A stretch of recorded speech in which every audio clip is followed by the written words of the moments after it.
Okay, so we're going to scrape a roller, leather roller here. We just need a few tools, a cake decorating spatula or long similar tool, a rag, and an old phone book. I'm going to put the rag in a corner, usually of the press or somewhere else that will hold the handle of the roller nicely so it won't slip out, and then wedge the other one into my hip to kind of steady the roller as I scrape. You can see as I'm scraping that I'm taking the cake decorating spatula in both hands and bending it towards me to make a broader surface for the scraping and kind of conform it to the roller. And I'm pressing down quite hard as I scrape. And as I scrape, I'm creating swaths of about 1 inch, 3/4 of an inch to 1 inch wide as I scrape and really overlapping those strokes. Um, I'm also slightly tilting that spatula towards me, the top edge of it towards me, so that it does less damage and doesn't dig into the roller quite as much. So I'm using really broad strokes, pressing down, firm, broad, overlapping strokes, and going around the whole roller in one direction. And then you'll see me flip it and go in the other direction to scrape the roller. The first thing that you want to do when you're scraping the roller is to find the seam if you can. Now this roller I'm scraping is an older roller, and it's difficult to find the seam on this roller. So I actually will find it here in a minute as I'm scraping. I want to be careful of that seam. Newer rollers, it's pretty easy to find the seam on until it gets broken in, and you'd want to avoid scraping directly over the seam with a lot of pressure. You do want to scrape it a little bit, but for the most part, you want to be careful or avoid it altogether while you're scraping the roller.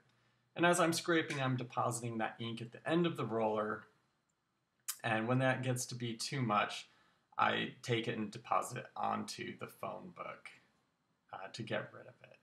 So keep scraping and then switch directions when you finish going in one direction here.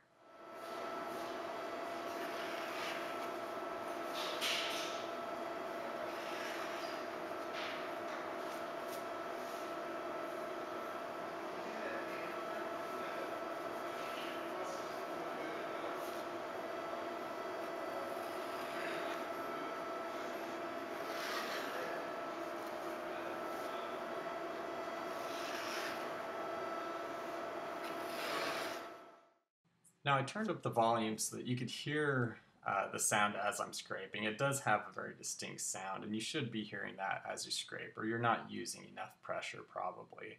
You want to get that ink out of the roller, and that means dipping down into it a little bit. Now the leather roller in lithography is a really valuable tool for us to use. At the same time that it deposits ink onto the printing element, the nap of the leather helps to clean the printing element and keep it from scumming. But as it rolls across the surface, it also collects a lot of junk, leftover remnants of processing materials such as asphaltum or shellac, or water in the printing process that can contaminate the ink. So the scraping helps to get all of that out, which can dry in the roller and ruin the leather, and lets us put fresh ink into the roller for each new printing process, either processing your plate or printing an edition, whatever it may be. So this process of scraping, going each direction, really helps to get that out. Now you'll see I'm also scraping off of both edges and avoiding falling off the edge and damaging that wood handle. I do want to be careful of that.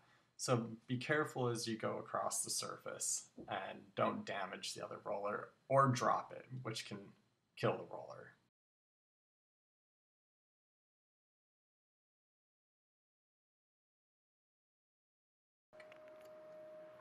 After the roller is scraped, you've cleaned out all of the material that was in the roller and got it so it's in pretty good condition. But you need to also put new ink into it, or the leather will dry out without the ink to protect it.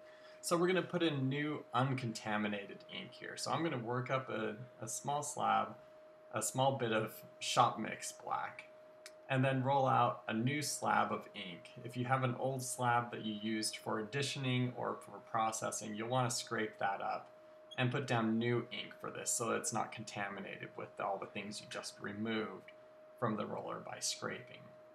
So I'm going to put down about 4 or 5 bars of fresh ink, make my slab, and then roll out the roller. And if this is your first time, some rolling technique, you'll be rotating the roller as you roll. If you notice my hands in that moment where I was slowing down a little bit, I'm in between each of my rolls, picking up the roller, twisting it slightly as I turn my wrists, and then rolling out again. And I do that each time I go up and back. And then I'll flip the roller end for end a few times to even out my slab, just by picking up one end of the roller and twisting it with my wrist. Now you probably won't go this fast when you start, but once you get used to it, you'll get better at it. So just roll out a new slab of ink, and that should get that ink in the roller and help to protect it for the future and prepare it for the next person who's going to use the roller and print.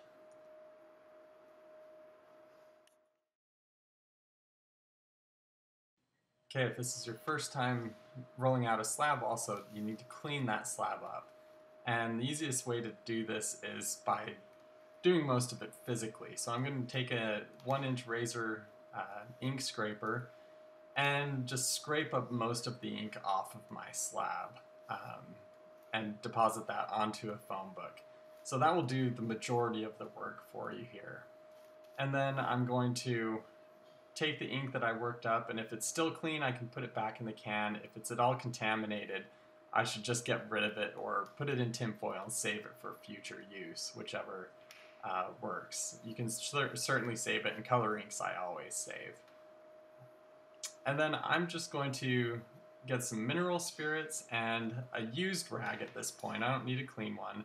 I'm going to do most of my work with that used rag, which may have a little bit of mineral spirits. A dry one works pretty good as well. And I'll get most of that ink up, just flipping to new parts of my rag and a little bit of mineral spirits right now, or whatever solvent could have been in the rag. I usually pull one out of the bin for this.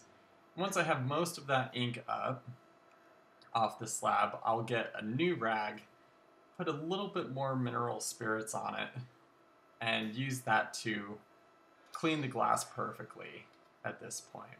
And I could follow that up with some Windex or Simple Green to clean the slab, but this will do a very good job on its own. And then I'll just clean my ink knife, making sure to get all the surfaces, including the edges. And that should do it. I'll also clean up my ink pile, although at this point I still have to put my ink away. And then you should be pretty good. Just clean off the ink knife, and if you have plastic to wrap the roller in, roll it back up in that plastic to keep it from drying out.